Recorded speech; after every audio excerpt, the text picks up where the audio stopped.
Bismillahir Rahmanir Rahim. Page 8. Rules on the pronunciation of letters.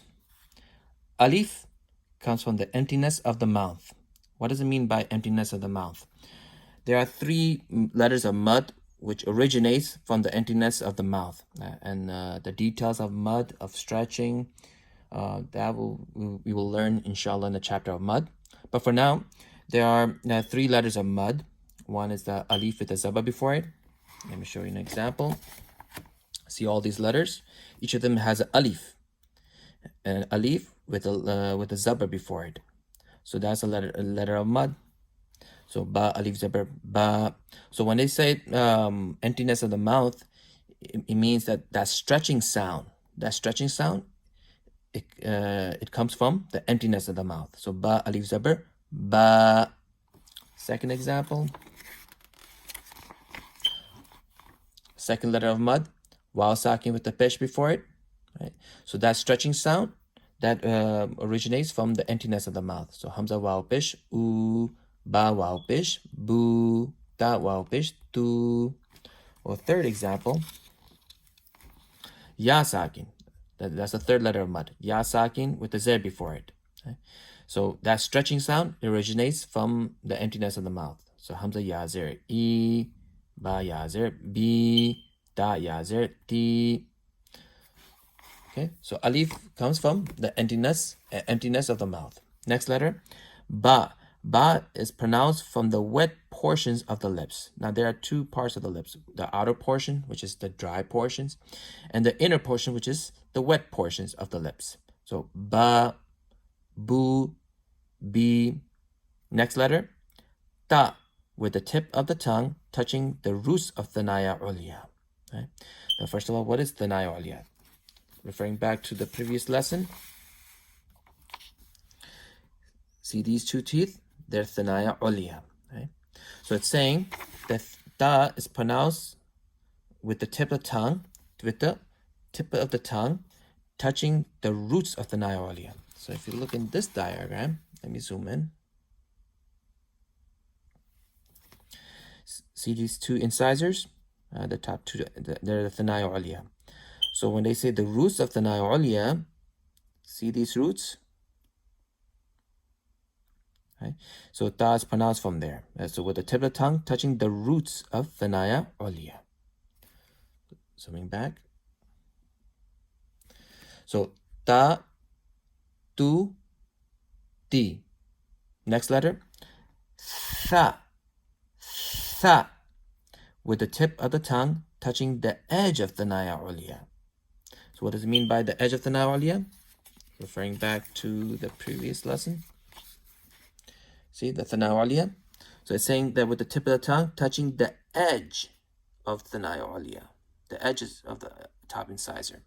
So tha, thu, thi.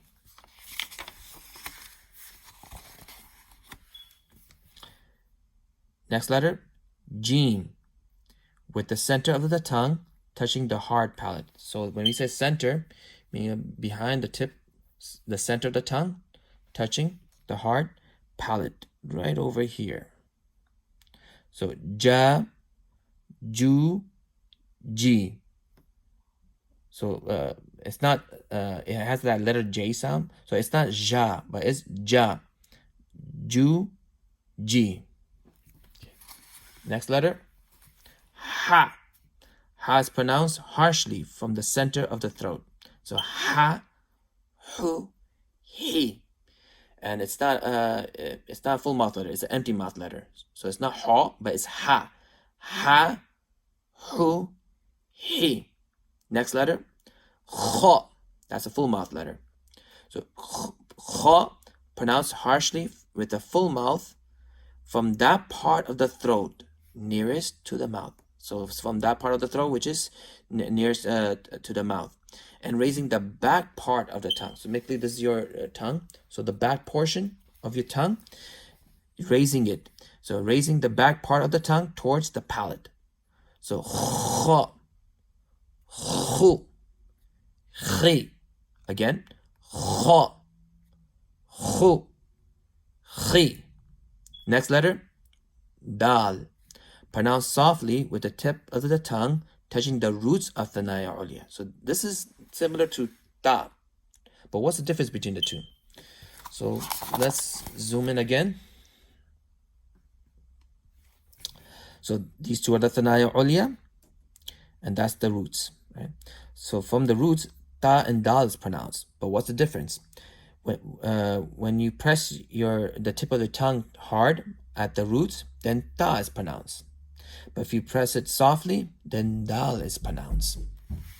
So da, do, di. Okay, zoom out. Next letter, dal, pronounced softly with the tip of the tongue touching the edge of the Naya Ulia. Okay. So it's similar to tha, but what's the difference? See, this is the Naya Ulia, and that's the edges of the Naya Ulia. So from the edges, tha and dal is pronounced. So with the tip of the tongue, when you touch it hard, then tha is pronounced.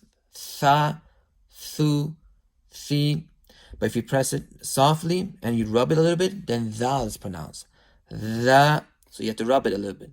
The, thu, the. And yeah, tha and dal are pronounced with empty mouth. The, thu, the. Okay, next letter.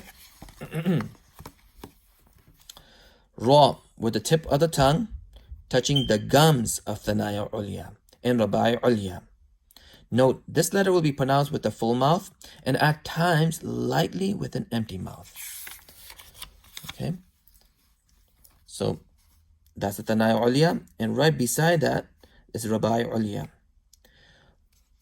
This one and this one. Right? So it's saying here, with the tip of the tongue touching the gums of the Thanaya Ulia and Rabai Ulia. So behind these four incisors, behind them, the gums, you have to touch the gums. So with the tip of the tongue touching the gums. Now when you pronounce raw, make sure you don't roll your tongue. You know, some people, they say with a heavy R sound, like raw, roll. No, try to avoid giving that heavy R sound. So it's raw, ro, ri. And it also mentions that sometimes it's pronounced with the full mouth, sometimes with an empty mouth. What does it mean by that? When a ra has a zabar or pesh, it'll be pronounced with the full mouth. So ra, ru. And when the ra has a zer, it'll be pronounced with an empty mouth. Ri, ri. So it's not ri, but it's ri, ri.